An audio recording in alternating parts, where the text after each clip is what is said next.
Защо искаш да станеш общински съветник в Бургаската община? Да влеза като общински съвет е много важно за нашите клубици за Бургас. Ако има нужда, проблемите, няма да чакаме от други градове.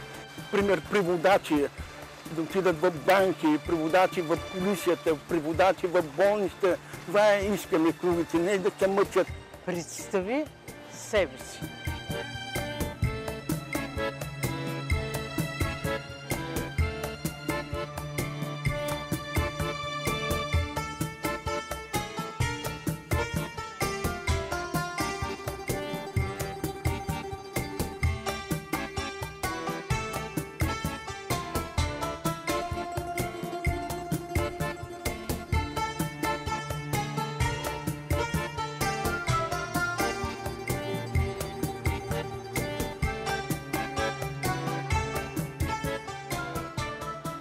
Яна, защо не можеш да си намериш работа, въпреки висшето ти образование?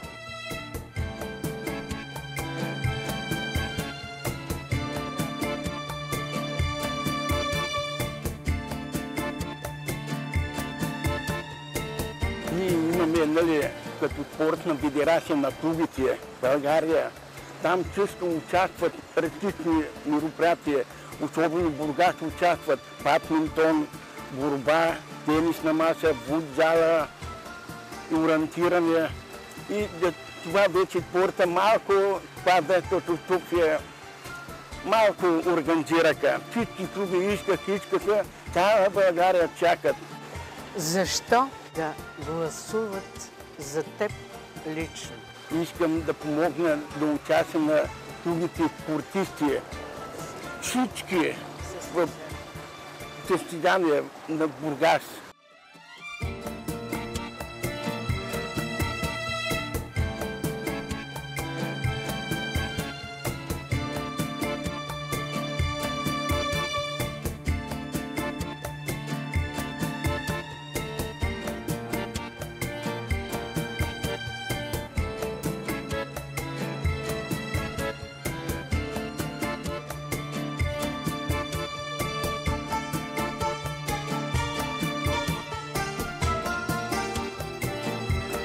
Моля всички бургаски приятели да гласуват за код 22 и лично моя код 31.